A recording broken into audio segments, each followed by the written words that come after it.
Caetano, que hoje em dia está labutando, trabalhando na Federação Espírita, né, nos dando um rumo aí para a doutrina muito interessante, com a sua equipe.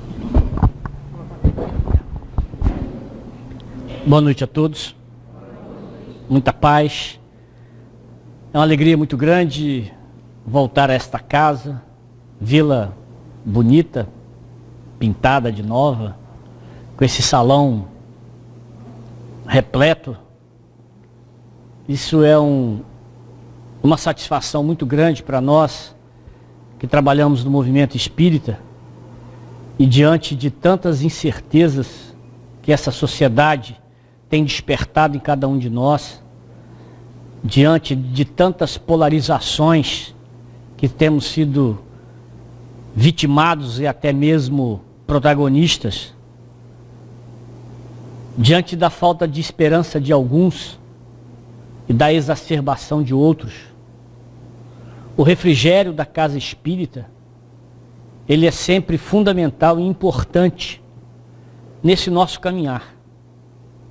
A doutrina traz em si não só uma mensagem consoladora, mas uma mensagem reveladora, como assim colocou Kardec. Reveladora pela própria figura do Cristo, do exemplo maior. Que fora Ele mesmo quem nos deixara a mensagem de, às vésperas de retornar ao Pai, dizer que suplicaria ao Pai que nos enviasse o Consolador prometido.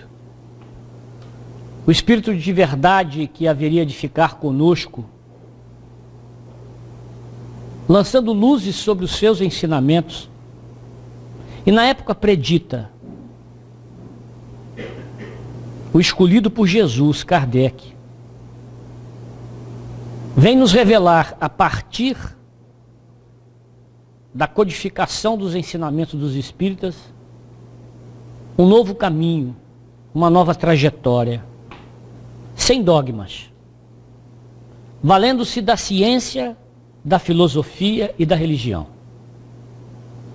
a fim de que com esse tripé, com essa tríade, pudéssemos descortinar novas possibilidades de refazimento do nosso processo educativo. E é nesse sentido que a doutrina se coloca, límpida, cristalina. Entretanto, no mundo de provas e expiações, onde nós outros espíritos ainda errantes num processo inicial de caminhar, não compreendemos na essência ainda o seu significado, a sua importância. E muitas vezes nos degladiamos perante a esses ensinamentos que ainda não estamos devidamente preparados a assimilá-los e, mais do que isso, a praticá-los. Então, nesse momento de transição planetária, nesse momento de grande perturbação do orbe terrestre, nas ínfimas comunidades, nós precisamos, principalmente como espíritas, como trabalhadores da última hora, nos apossarmos da serenidade e do equilíbrio, a fim de que exerçamos na plenitude a fraternidade ensinada por Jesus. Essa é a primeira mensagem que eu queria deixar na noite de hoje. Haja vista tantas turbilhões que as nossas redes sociais têm trazido. O momento é de resignação. O momento é de grande cumplicidade entre nós. Porque, como nos dizia Dr. Bezerra de Menezes, se estivermos juntos, seremos muito mais fortes como um feixe de varas. A proposta da noite de hoje não foge desse contexto maior. As mudanças da doutrina espírita em mim. E a gente começa com algumas considerações. A primeira é o que significa mudar.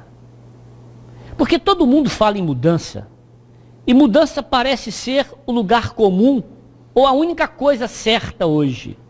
Mas muito de nós, quando estamos diante do processo de mudança, ou da mudança mesmo, a gente dá um passo atrás. Nós temos medo da mudança.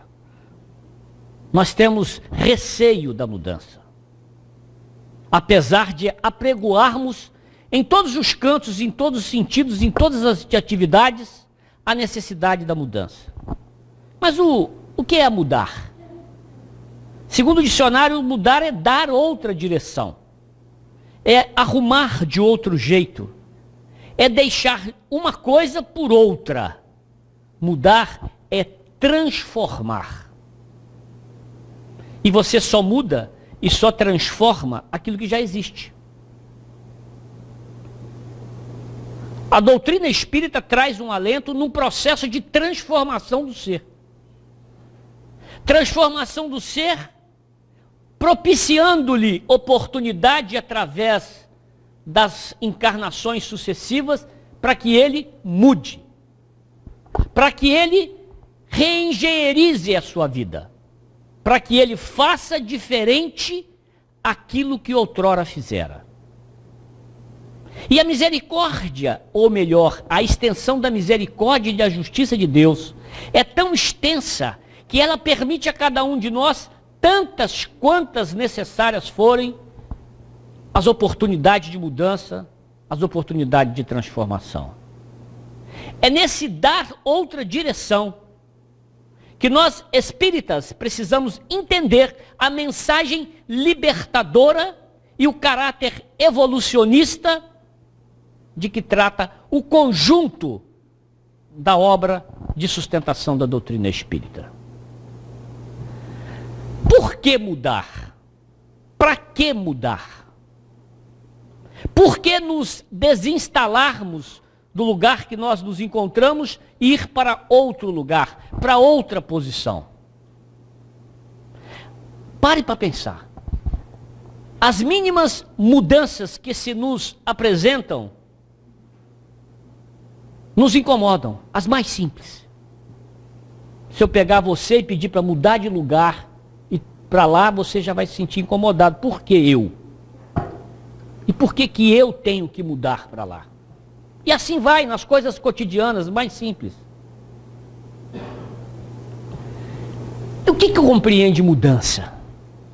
Que a gente tanto fala e apregoa. E quando se faz necessária essa mudança? Então parece um jogo de palavras, mas no fundo é o que a gente está buscando todo dia nas nossas atividades pessoais e profissionais. E por que não dizer nas nossas atividades dentro do movimento espírita? E que tipo de mudança eu estou buscando? Uma mudança interior ou uma mudança exterior? Qual que é a mais simples? Qual que é a mais complexa? O que significa mudar interiormente? Sair de um determinado patamar ou de um determinado estágio em busca do alcance de outro estágio. No livro épico, O Monge Executivo, de James Hunter, nós fomos buscar o seguinte: a mudança nos desinstala, nos tira de uma zona de conforto e nos força a fazer coisas de modo diferente, o que é difícil. Vejam só então, nós apregoamos a mudança. Mas quando nós nos vemos diante dela ou da iminência dela, nós começamos a nos sentir incomodados. Continua ele: quando as nossas ideias são desafiadas, somos forçados a repensar a nossa posição e isso é sempre desconfortável. Então fica a reflexão. A mudança nos desinstala, nos tira de uma zona de conforto onde eu já estava acostumado. Assim como os paradigmas. Os paradigmas se fazem necessários, eles são as nossas muletas muitas vezes para avançarmos mais um ponto. Quando mudamos esses paradigmas, também nós nos sentimos um pouco desconfortáveis com essa mudança. É por isso, continua James Hunter, que em vez de refletir sobre os seus comportamentos e enfrentar a árdua tarefa de mudar os seus paradigmas, muitos de nós se contentam em permanecer para sempre paralisados em seus pequenos trilhos. Eu não vou mexer com isso não. Eu vou deixar isso para o lado. E alguns ainda chegam a dizer, vou deixar isso para a próxima encarnação. Né? Lá no interior diz que vai empurrando com a barriga. E é verdade. A gente quando começa a ter as nossas ideias, o nosso posicionamento, e isso nos desinstala, isso nos gera uma determinada insegurança. Insegurança pelo novo. Insegurança pelo desconhecido. Que é plenamente razoável no estágio de evolução que nós nos encontramos. A nossa fé ainda é, digamos assim, alguma coisa relativa. Né? Alguma coisa relativa. Ela é muito menor do que um grão de mostarda. Ela é muito menor do que um grão de mostarda. Eu acredito, mas deixa eu fazer aqui o meu trabalhinho, porque, sei lá. E assim vai. E a gente negocia com a divindade. E tem aqueles que só na base do empurrão mesmo, né? Muda porque não tem jeito. E o pior, e aqueles que dizem, eu nasci assim, eu sou sempre assim, é assim que eu sou, e não adianta. Vocês conhecem alguém assim? Não precisa olhar para o lado. Fica chato. Mas é verdade, a síndrome de Gabriela. Vocês conhecem? Eu nasci assim, eu cresci assim, e assim vai. E eu vou viver sempre assim. Na figura imortalizada de Jorge Amado. Quantas Gabrielas nós temos nas nossas convivências? Será que nós, em determinados momentos das nossas vidas também, nos postamos de Gabriela? Aí a gente fala, isso é coisa dos mais velhos, será? Que é só dos mais velhos? Pensar de forma diferente. E a gente fala tanto numa questão de empatia. O que é empatia? Empatia é você se colocar no lugar do outro. Se eu tenho um interlocutor aqui, ele está olhando esse prisma, e eu já estou olhando um outro prisma sobre o outro lado. Então eu não me coloco no lugar dele, eu estou sempre reto no meu lugar, porque essa mudança vai fazer com que eu tenha uma outra visão, e muitas vezes eu tenho que abrir mão daquilo que eu penso. Como o egoísmo e o orgulho ainda é muito arraigado, muito exacerbado, não entra nessa conta, pelo menos no estágio em que nós nos encontramos. E aí a gente fala, eu trago esse quadro aqui mais para ilustrar, justamente o que a gente chama aí desse choque de gerações, né? Tem os baby boomers, aqueles que nasceram entre 1940 e 1960, a geração X, Y, Z e a geração Alfa. Ou seja, aqueles que vieram antes da internet e que vieram depois da internet. Uma grande massa hoje não sabe dizer como é que a gente vivia sem telefone, sem smartphone, sem celular, sem internet, sem tantas outras coisas.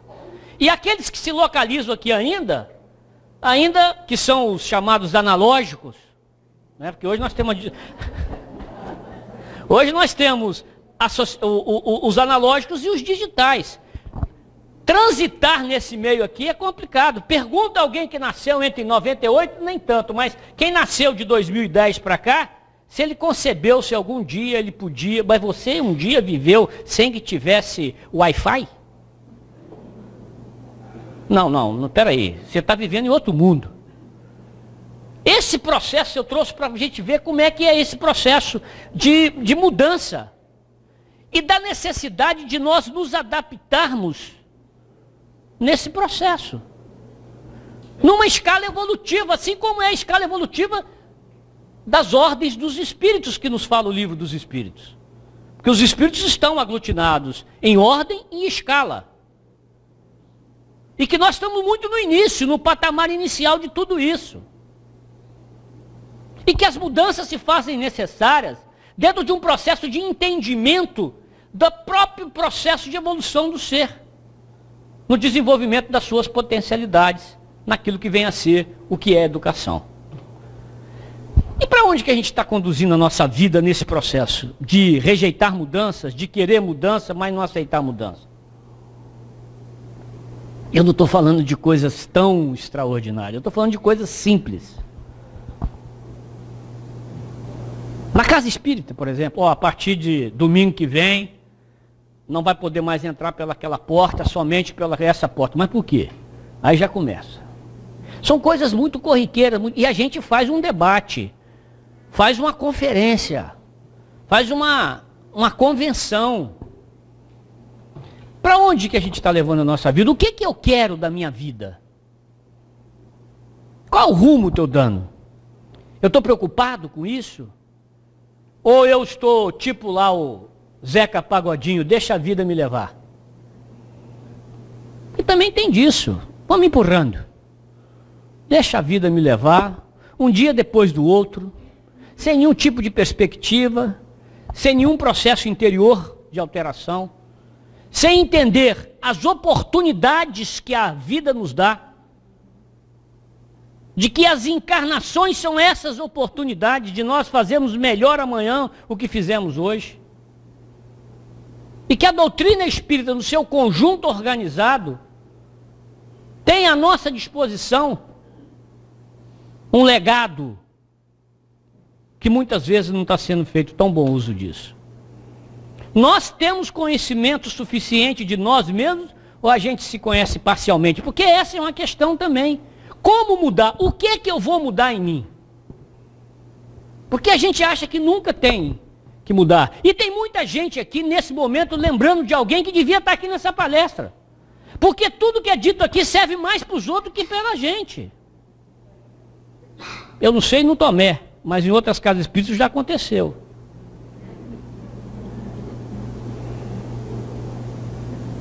Será que temos o conhecimento suficiente mesmo para a gente...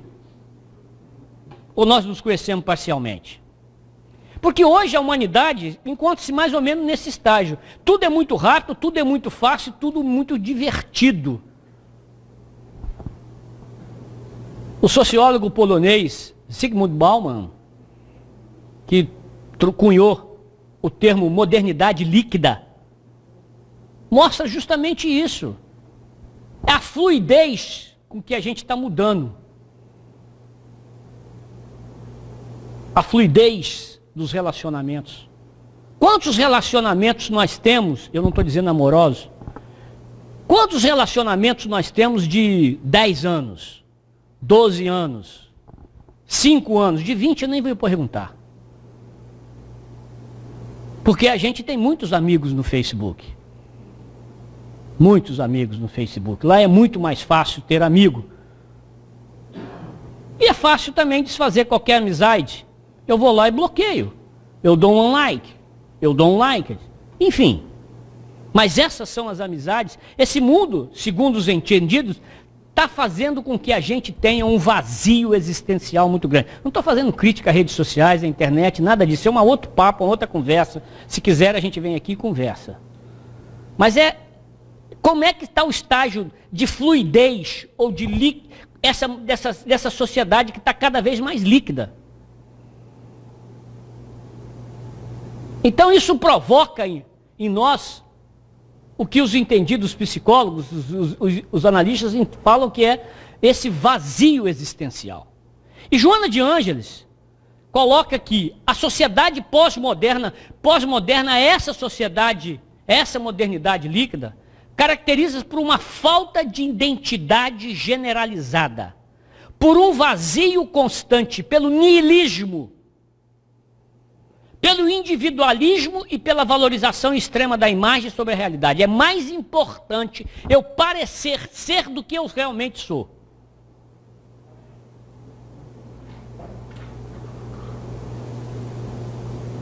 Olha as redes sociais. Olhe para elas. Veja lá o que está acontecendo. É um mundo totalmente à parte. Onde o individualismo, onde essa falta de identidade é cada vez maior. É essa mudança que queremos? É essa mudança que estamos criando? E Joana, no Ser Consciente, que é um dos livros dos 16 da sua série psicológica, coloca que toda vez que a pessoa tenta uma conscientização íntima, o encontro com o seu eu profundo, a busca interior, as sensações predominantes nas paisagens físicas perturbam-lhe a decisão, impedindo essa experiência. Essa experiência de se encontrar consigo mesmo. De cada vez utilizar menos máscaras para me fazer aceito. Eu costumo dizer, quando falo dessa questão da profilaxia, é que nós, eu vou usar uma figura de linguagem, cada um de nós tem um guarda-roupa virtual. Nesse guarda-roupa virtual estão lá pendurados vários cabides, e nesses cabides tem diversas máscaras, que a gente usa de acordo com a conveniência do lugar e do local em que nós vamos. E de máscara em máscara, nós vamos representando nesse teatro da vida. E vamos nos afastando cada vez mais da essência divina que somos. Porque somos essência divina. Se nós levantássemos todo dia de manhã, olhássemos no espelho e disséssemos: obrigado, Deus, pela oportunidade da vida, porque fui criado ser perfeito ou perfectível, eu poderia talvez conduzir o dia com muito mais tranquilidade, serenidade e equilíbrio. Mas não, eu preciso das máscaras para poder me fazer. E o processo de autoconhecimento e o processo de libertação disso vai ser no dia que eu abrir esse guarda-roupa e tiver cada vez mais cabide vazio de máscara do que máscara pendurada nesse cabide. O processo de mudança começa aí. Ele precisa necessariamente nós entendermos essa nossa dificuldade, esses nossos limites. Como? Mahatma Gandhi disse: seja a mudança que você deseja ver no mundo, porque a gente quer ver o mundo mudando, mas a gente não quer ser o protagonista da mudança. E nós precisamos, nesse processo, ser o protagonista da mudança.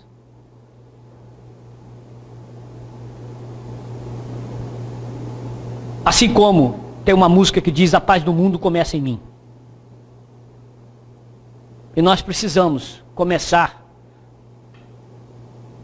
a ter habilidades necessárias para que isso aconteça. Então, o conhece-te a ti mesmo, que Santo Agostinho traz na questão do Livro dos Espíritos, questão 919, é o meio mais prático e mais eficaz que tem o homem de melhorar nessa vida e de resistir aos arrastamentos. É o primeiro degrau do processo de transformação. É o primeiro, porque eu preciso saber o que eu preciso mudar para me tornar diferente ou para eu me transformar. Vamos lembrar do conceito do que é mudança. Conhece a ti mesmo. Este é o meio mais prático e mais eficaz que temos de melhorar nessa vida e de resistir aos arrastamentos. Esse conhecimento de si mesmo, continua Santo Agostinho, é, portanto, a chave do progresso individual. Isso é inalienável, ninguém vai fazer essa mudança para mim. É algo que eu não consigo outorgar a quem quer que seja. É meu, é compromisso individual, que eu firmei lá atrás. E como espíritas, aí vamos ler Erasto, no Evangelho segundo o Espiritismo, vamos ver Joana de Ângeles, quando diz que nós, como espíritas, assinamos um contrato formal com Jesus. E como trabalhadores de última hora, nós escolhemos esse mandato. E precisamos fazer uso dele, porque é através dos nossos exemplos, dos nossos processos individualizados de mudança, que haveremos de contaminar o espaço que se encontra ao nosso entorno, a fim de que a mudança global aconteça. E o mundo e a Terra passa, segundo os Espíritos, por isso. Por esse processo de transição, por esse processo de melhoria contínua. E o que eu tenho feito para provocar em mim essas mudanças necessárias? Nós temos parado para isso, pensado? O que é que eu tenho feito? Como tem sido? E aí, a gente começa, então, a mergulhar no ensinamento que os espíritos nos trouxeram, a partir da codificação, sempre com Kardec, porque sem Kardec não há espiritismo. Sem Kardec não há espiritismo. Kardec, Kardec, Kardec.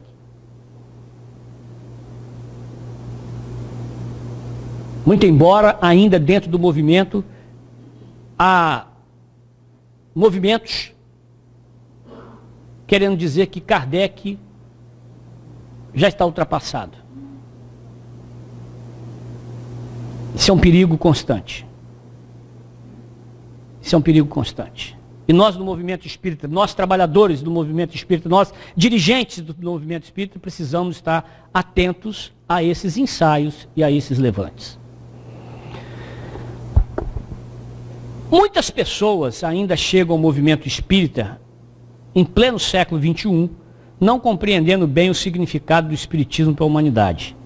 E querem chegar na casa espírita, principalmente nos atendimentos fraternos, e já resolver o problema na primeira tacada, achando que vão sair daqui com a solução completa de que o reino de Deus está ali mais adiante, que passando pelo pórtico da casa espírita, todos nós estamos ungidos.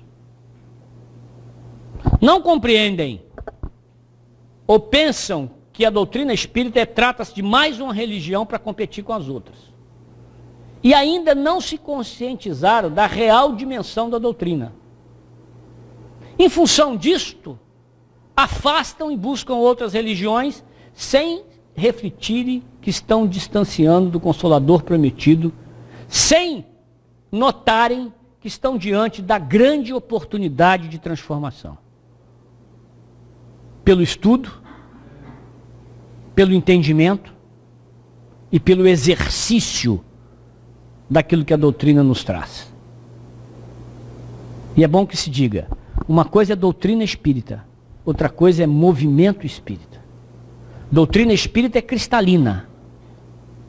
Movimento espírita é feito pelos homens num estágio de evolução, espíritos em processo de melhoria. Vamos separar uma coisa da outra. Doutrina espírita baseada na ciência, na filosofia e na religião. Muito embora, em alguns casos a gente esteja igrejificando muitas vezes aquilo que é ensinado, deixando de lado a vertente científica e filosófica da doutrina espírita. Não podemos analisar, não podemos perder de vista essa tríade, ciência, filosofia e religião. No capítulo 21 do livro Vitória sobre a Depressão, a veneranda Joana de Ângeles, pela psicografia de Divaldo Franco, nos traz uma reflexão que eu acho extremamente atual, chamada O Retorno do Filho Pródigo. E eu trouxe para cá alguns recortes dessa fala da veneranda. Analisando-se a sábia parábola do filho pródigo, deduz-se que o seu retorno à casa paterna tem muito a ver com a condição dos modernos espiritistas, que no passado tomaram conhecimento da doutrina de Jesus e, ricos de conhecimentos de insuperáveis bênçãos, reuniram todos os haveres do sentimento e da inteligência para as experiências dolorosas no país longínquo da irresponsabilidade e da insensatez. Joana está falando a nós. Está falando a nós. Tomaram conhecimento dos ensinamentos de Jesus e preferiram e optaram para as experiências dolorosas no país longínquo da irresponsabilidade e da insensatez. Os trabalhadores da última hora. Continua ela. Desperdiçaram todos os tesouros de tempo e de oportunidade entregues ao gozo estafante e perturbador, até o momento quando se sentiram vazios e angustiados, experimentando a grande escassez de meios para prosseguir na luxúria que se abateu sobre a devastada região da alma. Porque também cansa. Tudo isso também cansa. Por isso que a gente não sabe por que fulano, beltrano, que tinha uma vida tão assim, desistiu de viver. Por isso que a gente não sabe explicar por que tantos jovens, cada vez mais, optam pelo suicídio. Esse vazio existencial, essa não aceitação diante desse seu grupo social. E continua ela: após o contato lúcido e consciente com o Espiritismo, o indivíduo compreende o sentido e o significado da sua existência na Terra.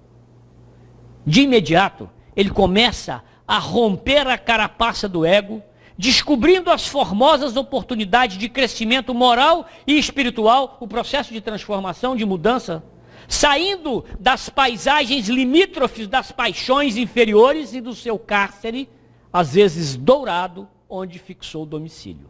Então, após o contato lúcido e consciente, porque essa é uma doutrina onde a fé se professa de forma raciocinada. Eu jamais não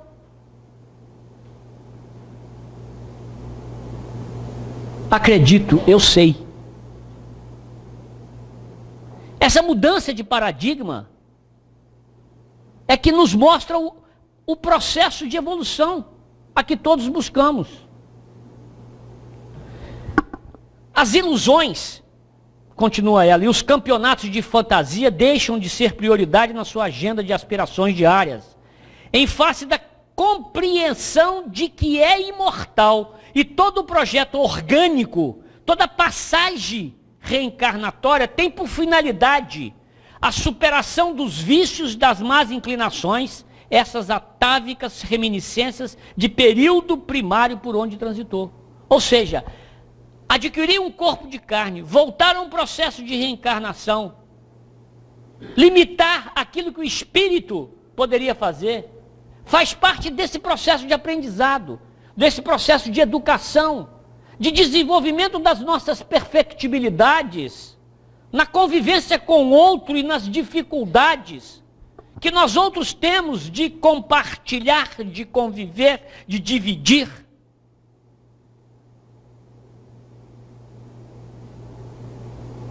Por isso somos os filhos pródigos.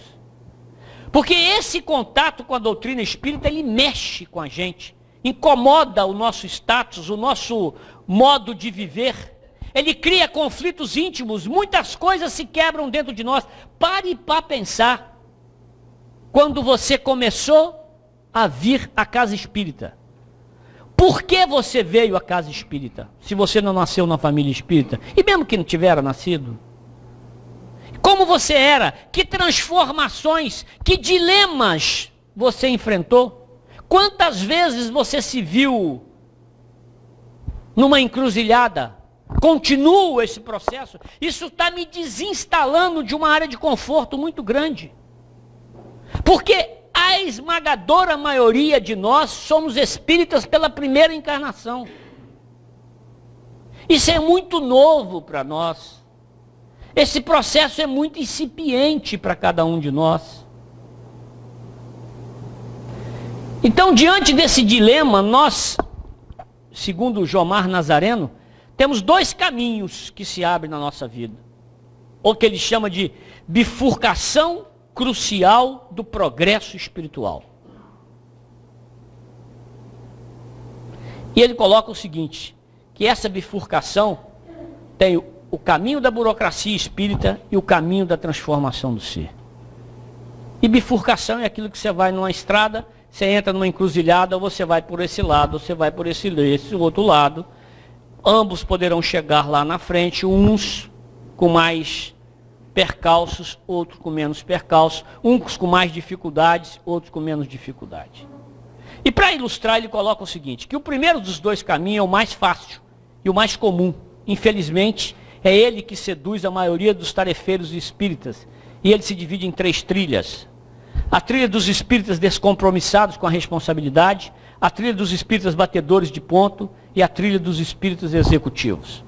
E ele traz aí uma série de informações, isso está disponível na internet. O que são esses espíritas descompromissados com a responsabilidade? É aquele que vai lá na casa espírita, toma o passe, assiste a palestra, bebe água fluidificada, mas não se compromete com nada. Tem os outros, que são os espíritas batedores de ponto, eles já evoluíram um pouquinho. Eles vão na casa espírita como vai numa repartição. Né? Vai lá, vou lá na aula de evangelização, bato o meu ponto, vou para casa com a consciência tranquila. A gente vai separando o sincretismo religioso que a gente tinha lá nas outras religiões e vamos transformando e criando essas figuras. E os espíritas executivos, aqueles que querem protagonizar alguma situação para poder se elevarem diante do movimento. O caminho da reforma íntima, ou seja, da transformação do ser, essa é a estrada árdua e mais profunda das transformações. É o mais difícil. Esse segundo dos dois caminhos é mais sacrificial, mais penoso e representando a opção correta na bifurcação do nosso progresso espiritual. É entendimento, é o estudo. Kardec diz que, no Livro dos Espíritos, que essa é uma doutrina que precisa ser estudada para ser entendida. Eu não conheço ninguém que aprendeu doutrina espírita por osmose. Né? Então, quer dizer, não é porque eu ando com o livro espírita debaixo do braço que eu vou aprender espiritismo. Né? Precisa ser discutida, precisa ser... E aí a gente tem os cursos sistematizados que as casas espíritas oferecem a cada um de nós, desde a mais tenra idade. Porque é um processo que mexe com as nossas entranhas. Quando a gente mergulha para dentro para querer entender esse ser existencial. No Livro dos Espíritos, no item 8 das conclusões, o codificador nos mostra que o Espiritismo se apresenta sob 3 aspectos diferentes. O fato das manifestações, os princípios de filosofia e de moral que delas decorrem, e a aplicação desses princípios. Então vejam, o fato das manifestações, os princípios de filosofia e de moral e a aplicação desses princípios. Daí 3 classes, ou melhor dizendo, ele diz 3 graus de adeptos, ele poderia qualificar dentro de uma visão metodológica. Primeiro, os que creem nas manifestações e se limitam a constatá-las. Para esse, o Espiritismo é uma ciência experimental. Então, ele acredita nessas manifestações, olha meio que de longe e basta. O segundo grupo é os que compreendem as suas consequências morais, já deu uma evoluída. Sabe que esses princípios podem e transformam o nosso processo, desde que eles sejam praticados dentro daquilo que nos coloca a filosofia. E o terceiro, os que praticam ou se esforçam por praticar essa moral. Então vejam bem que essa transformação, essa mudança que a doutrina começa a provocar em cada um de nós, nessa reflexão de que a veneranda traz do filho pródigo, é que deve nortear os nossos caminhos evolutivos ainda nessa encarnação.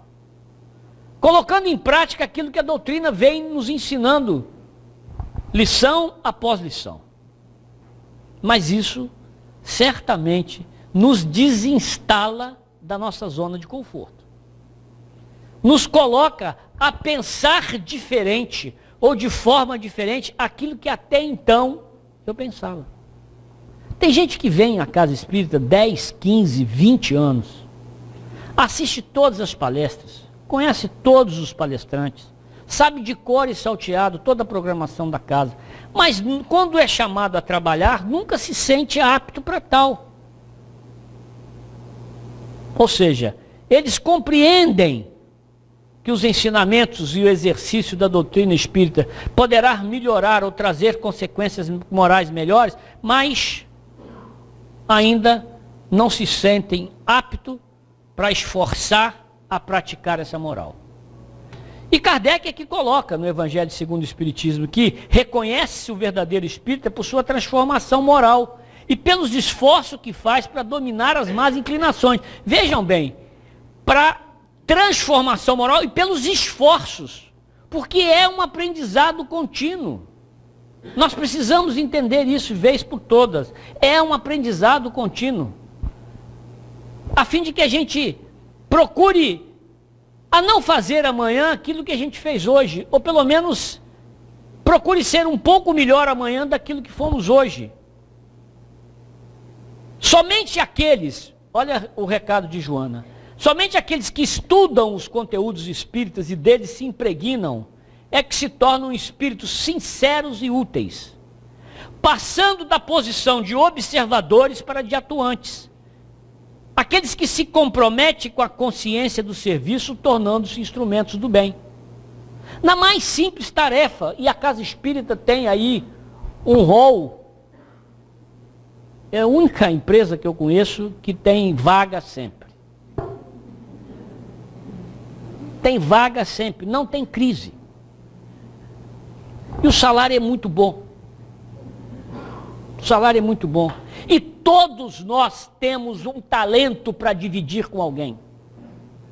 Todos nós, todos, indistintamente, todos nós,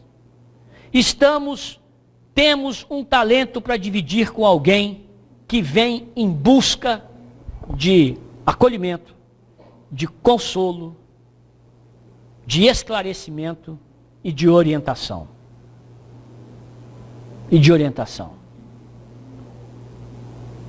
É certo que não basta boa vontade somente. Temos que capacitar, qualificar, como ensina Joana no triângulo equilátero.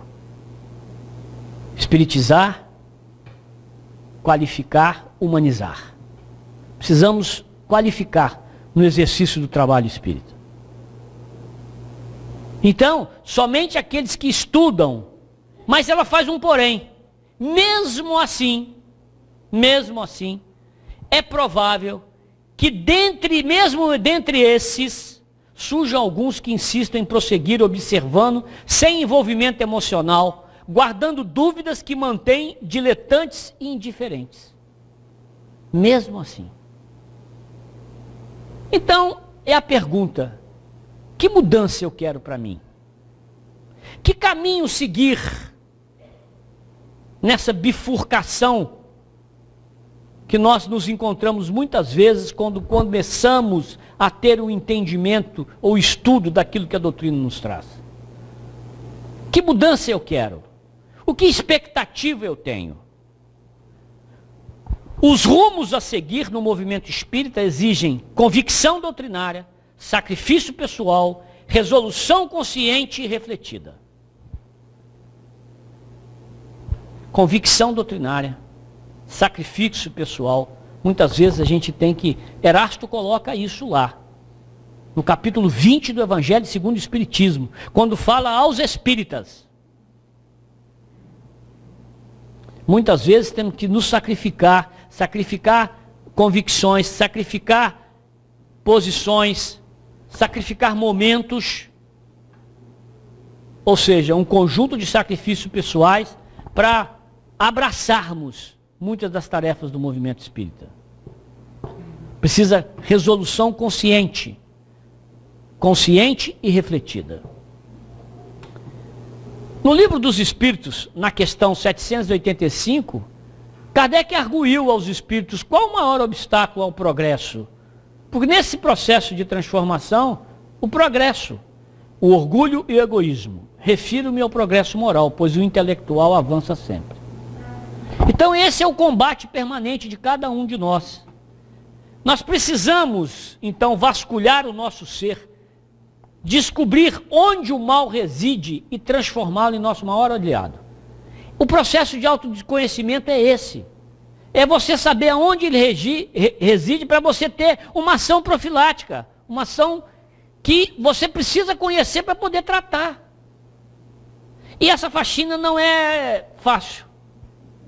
Ela é cansativa. Ela tem que ser repetitiva.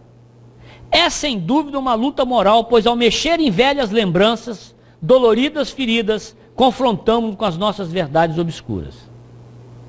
Os ensinamentos da veneranda Joana de Ângeles, então, nos levam justamente a isso. A buscar fazer essa faxina no nosso íntimo, no nosso mais profundo. E a partir daí, começar a trabalhar cada uma dessas mazelas. no sentido de nos melhorando a cada dia num processo de educação permanente. Não podemos nos deixar prender somente pelos estudos dos postulados básicos da doutrina. De posse do conhecimento trazido por esses ensinamentos, nosso compromisso é de buscar o autoconhecimento como primeiro degrau da caminhada transformadora que ganhará expressão com o exercício concreto da vivência.